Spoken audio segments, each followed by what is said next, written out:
Assalamualaikum warahmatullahi wabarakatuh. Sahabat Hanura TV, malam-malam larut nih kita kehadiran dari Dapil 17. Dapil Jabar 11. Pak Didin Saifuddin. Iya. Wilayahnya mana Pak ya? Kabupaten Tasik, Kota Tasik, dan Kabupaten Garut. Kabupaten Garut. Jadi 3 wilayah. Wow. Nah, beliau ini ternyata bukan yang pertama ya Pak yang nyalek Pak. Insya Allah yang ketiga. Yang ketiga dengan dapil yang sama? Dapil yang sama. Wow. Oke Pak. Sekarang dengan dapil yang sama, ya kita kalau sebagai pejuang Pak, Iya. pasti ada rasa penasaran. Iya. Kenapa kita sampai 3 kali di sana? Dia pastinya punya inovasi dan strategi baru Pak ya, untuk dapil tersebut. Iya. Bapak asli dari sana, putra daerah. Putra daerah Harusnya ini jadi sesuatu yang apa ya? Nggak ada pilihan Pak, harus menang Pak. dan sebuah energi yang memang karena visi misinya bukan hanya memenangkan pileg ya, Ya. tapi adalah memenangkan supaya daerah dapil kami betul-betul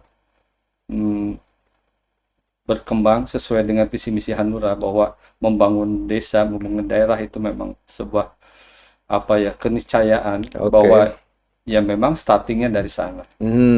Gitu. Pak, mic-nya agak dekat sedikit, ditarik aja nggak apa-apa. Oke, baik. Itu kalau putra daerah beda karena ada tadi Pak ya, ada keterikatan. Yes. Ya, jadi bagaimana membangun daerah asal kita Yes. untuk lebih maju, berkembang dan lain-lain melalui perjuangan lewat Hanura Pak ya. Iya, betul. Nah, untuk mengembangkan tadi Pak, kan di Tasik, Garut itu kan potensinya luar biasa Pak. Baik dari sisi pariwisata, Yes. industri kerajinan terutama, bahkan konveksi, bahkan dari pesantren banyak Pak ya. Oh, iya. Nah, strategi apa Pak yang akan Bapak lakukan di sana untuk mengembangkan itu tadi dan merangkul masyarakat di sana? Baik, terima kasih kesempatannya untuk menyampaikan poin-poin. Kalau kebetulan saya dari pendidikan juga di manajemen ya kan, S2 juga manajemen. Itu adalah apa yang telah kita lakukan, ya kan? Waktu itu kita sebagai berjuang sejak 2009 ya kan, starting 2009. Telah kita kerjakan 2014 juga ya kan, dan ya memang kebetulan putra daerah, jadi saya sekolah dasar, sekolah SMP dan SLTA di sana. Ya. Cuman ya biasa orang Tasik tuh agak-agak termotivasi dengan Bang Haji Roma Irama. Berkelana.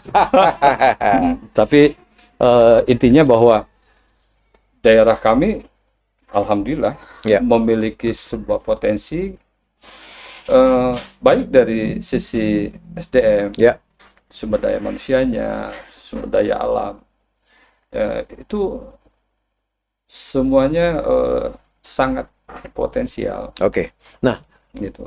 Langsung Pak. Oke. Apakah membangkitkan atau bagaimana mengolah SDM yang tadi ada, SDA yang ada, dengan strategi apa Pak? Apakah dengan dari sisi ekonomi lewat sekolah kah, pendidikan atau apa agar mereka lebih berdaya dan punya impact gitu Pak? Saya langsung straight to point itu mengenai ekonomi, karena kebetulan memang saya di bidang itu kan, karena waktu kuliah juga di bidang perbankan, kemudian juga saya sempat di perbankan selama 25 tahun, kemudian 5 tahun di Komite Audit Dewan Komisaris PTPN. Dan saat ini dipercaya untuk sebagai pengawas manajemen dan keuangan di salah satu financial management syariah berbasis syariah. Di bank syariah gitu atau bukan? Semacam BPR. Tapi berbasis syariah. Dan berdasarkan hukumnya hukum koperasi. Menarik. Nah, kalau koperasi Pak, berarti ini kan satu amanat Pak, di undang-undang disampaikan itu semua. Betul.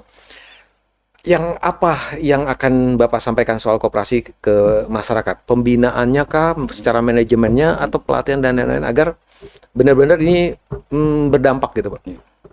Saya tidak pernah bergeser dari starting 2009, 2014 sampai saat ini selalu. Jadi dalam bersosialisasi kita turun ke wilayah-wilayah, ke desa-desa. Saya tidak menjanjikan apa-apa. Saya bilang saya hanya, yuk kita, ini loh ada sesuatu sistem ekonomi yang memang secara de facto dan de jure bahwa ini memiliki dasar dan sangat berkorelasi dengan visi misi Hanura membangun desa. Jadi koperasi ini kan luar biasa. Undang-Undang Dasar, Payung Hukum Undang-Undang Dasar 45, kita baca pasal 33, ya kan, ayat 1 dan 3. Kemudian juga secara mungkin di dalam implementasinya kan kita sudah punya dasar yang kuat, Pancasila, keadilan sosial bagi seluruh rakyat Indonesia. Jadi Bapak konsisten dari awal membangun kalau bisa disebutkan dengan bahasa kekinian, personal brandingnya Pak. Soal tadi keekonomian, koperasi, ya mungkin nanti berkembang ke syariah dan lain-lain. Nah, apakah ada caleg-caleg lain di dapil Bapak yang bicara tentang hal ini? Saya tidak begitu tahu persis, karena saya tidak pernah merasa bahwa ada persaingan atau apapun itu. Tapi kenapa? Karena memang kami sebagai kader utama dulu dari Hanura, 2007 kami udah gabung dengan Hanura.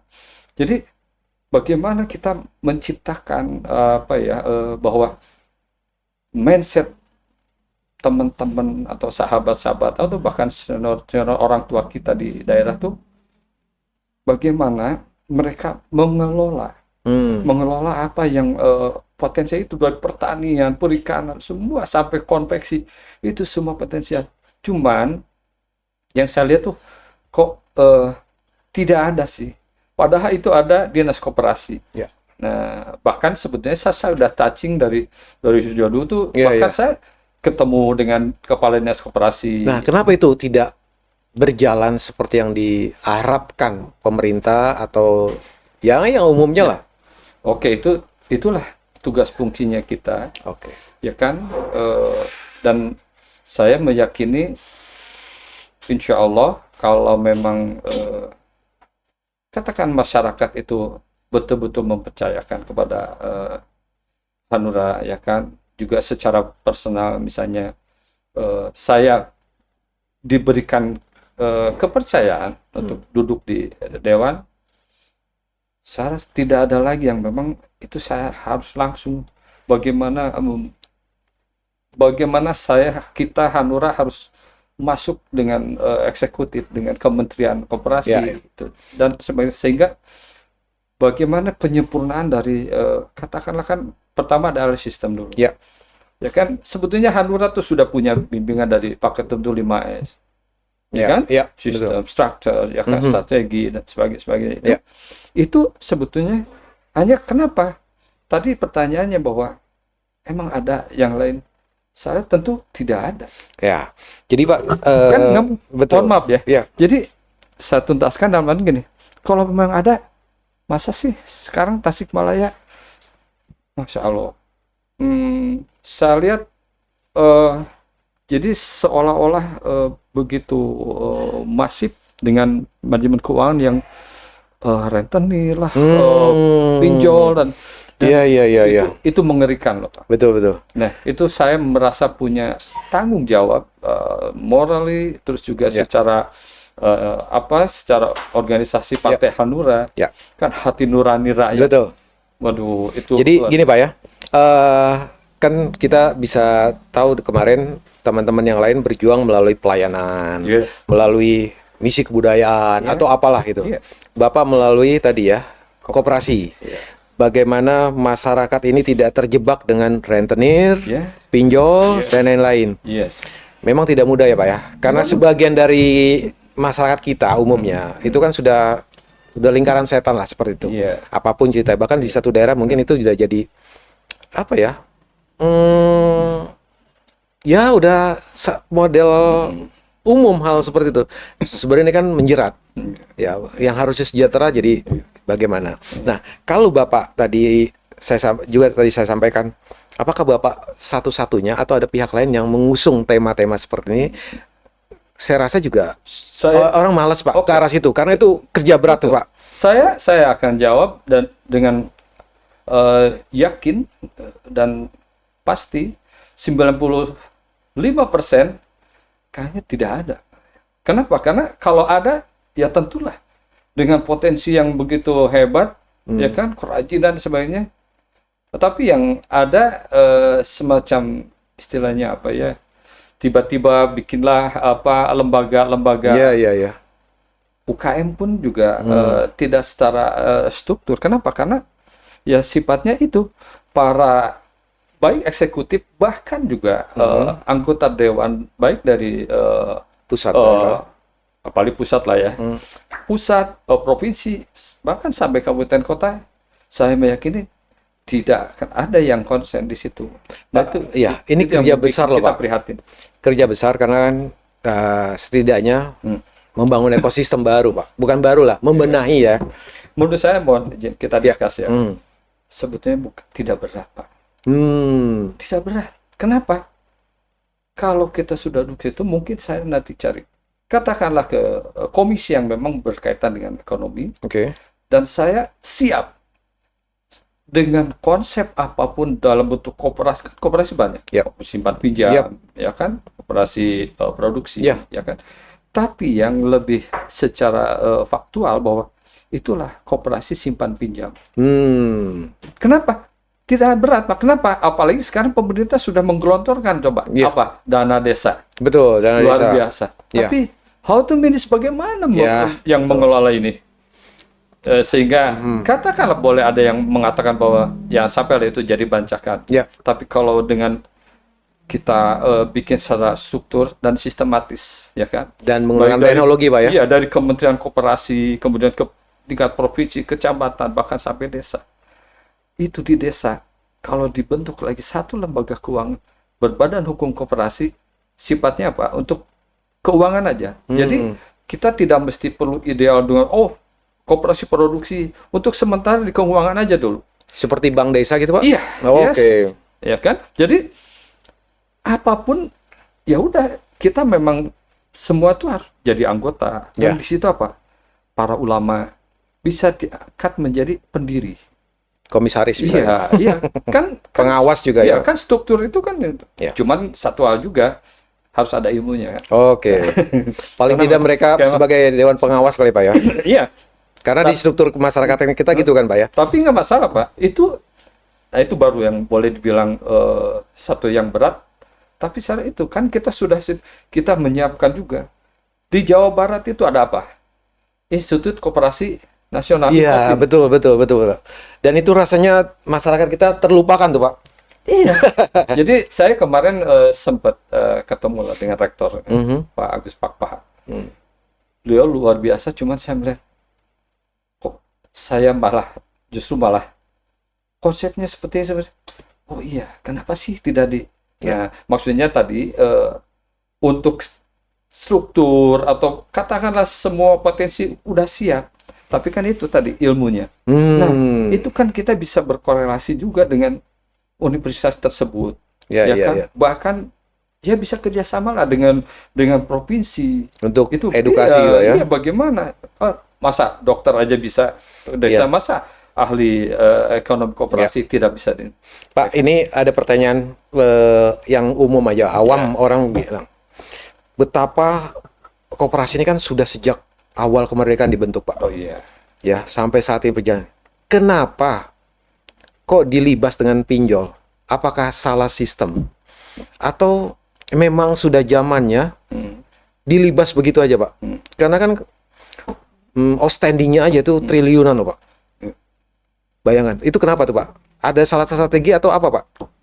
Ya, dari strategi sebetulnya ya kita kan kembali kepada who is the leader, ya kan? Oke. Ya, secara struktur kan dari presiden, eksekutif, kemudian menteri, di situ ada kementeriannya loh. Kementerian Koperasi dan UKM apalagi. Itu sangat bisa bersinergi. Tapi ya, mohon maaf ya, kita tetap harus mengacu kepada manajemen loh, Pak. Manajemennya the right man, the right place. Ya kan? Ya. Mungkin mohon maaf nanti layaknya bisa apabila tidak ada partai lain, bisa Hanura memang misalnya konsen di situ, secara personal misalnya saya sangat siap. Saya siap membuat tim bagaimana memberikan penyuluhan. Bahkan karena basically kan akuntansi dan saya memang saya di bankers ya 25 tahun. Jadi insya Allah ya semuanya saya sudah siapkan konsep. Bahkan yang terakhir adalah gini, Pak. Mungkin di sistem apapun ya. Bahwa dari semua proses ya kan. Jadi pertama adalah resource. Resources. Jadi kembali kalau saya akan memegang dalam ilmu manajemennya resource dulu. Sumber. Sudah ada. Potensial, good potensial. Kemudian proses. Nah ini proses itu kan tentu dari kalau good proses, research, ya kan pasti hasilnya akan bagus kan. Betul. Jadi resource ada, prosesnya bagus, yakin, ya kan. Mungkin di dalam tahun ketiga, ya kan, tahun ketiga minimal di dapil saya targetkan bahwa ya satu desa, satu koperasi sudah bisa terbangun. Dan itu jadi percontohan dan di-cloning ke desa-desa lain, provinsi lain itu. Wow. Tentu. Ini pembicaraan yang menarik, sahabat Hanura TV, yang bukan menarik lagi, tapi berisi daging semua nih. Saya bicara dengan Pak Didin, beliau bankers, 25 tahun ya Pak ya? 25 tahun. Oh, jadi agak berat, agak serius, karena memang permasalahannya juga serius ya Pak ya? Bagaimana kita membenahi koperasi, ekonomi desa, dan masyarakat. Juga tadi Pak ya, soal bagaimana mengkombinasikan amanah yang ada di undang-undang tadi dengan situasi kekinian. Iya, kekinian. Iya kan, dengan teknologi dan lain-lain. Dan satu hal Pak, saya meyakini itu minimal menjadi 60% solusi untuk problem solving di dalam manajemen keuangan dari pusat sampai desa. Sehingga potensi-potensi desa di desa manapun, potensi apapun itu sampai ke, katakanlah misalnya sampai ke Freeport, kalau perlu itu dibentuklah para-karyawan dengan memiliki koperasi. Menarik. Nah Pak, sebelum kita bicara ke soal tadi, ekonomi tadi udah panjang lebar dijelaskan soal koperasi dan lain-lain. Kompetisi di tempat Bapak, partai-partai lain kalau kita bisa bilang, apa yang mereka lakukan dan semasif apa, dan bagaimana kita stand out di sana dengan konsep atau pemikiran yang Bapak sampaikan tadi. Memang cukup berat untuk di dalam kembali ke masuk-masan politiknya. Political will kita memang dasarnya itu pertama adalah partai-partai yang besar. Tapi saya meyakini 2024 ini adalah sebuah kesempatan. Kenapa? Kesempatan apa?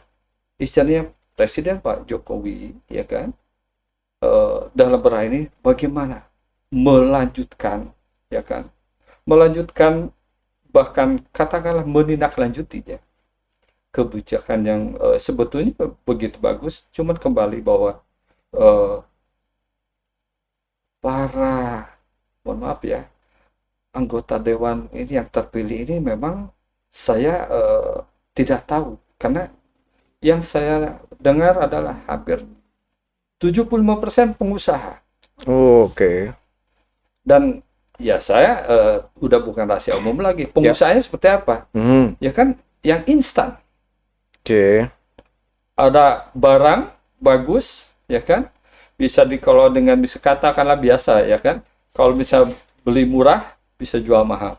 Nah, tanpa melihat dari bagaimana struktur dan proses produksi, proses produksinya seperti apa dan melibatkan sumber daya manusia.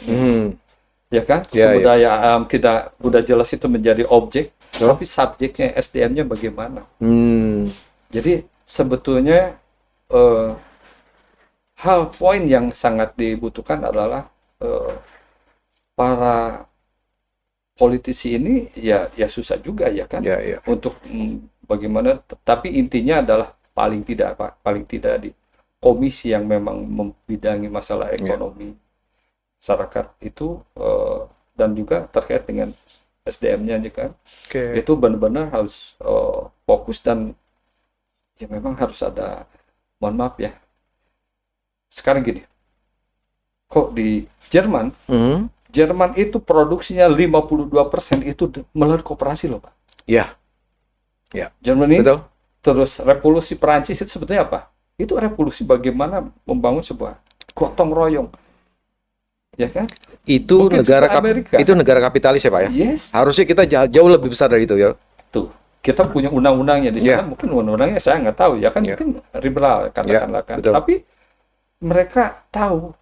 Jadi tidak hanya sebuah slogan, tapi mereka tujuh ini sistem yang mereka pakai. Gitu. Nah, kembali tadi Pak, itu kan bukan hanya sekedar slogan, tapi isu ini kan terus berulang Pak. PR berat nih buat Bapak yang berkecimpung di ekonomi dan bagaimana apalagi koperasi nantinya ke depan. Nah, selain hambatan tadi mindset itu ada pengusaha atau apa, atau mungkin nggak masyarakat kita yang terbuai dengan sumber daya alam atau apa ya, udah culture-nya seperti itu Pak. Kita tidak bisa menyalahkan masyarakat Mas. Ya kembalilah kepada ya negara kita, presiden, terus ke provinsi, tingkat ini bagaimana koperasi ini ya itu memang harus good serius ya mohon maaf ya kan, dan juga satu hal tantangannya memang itu tadi yang namanya perdagangan bebas kita tidak bisa pungkiri.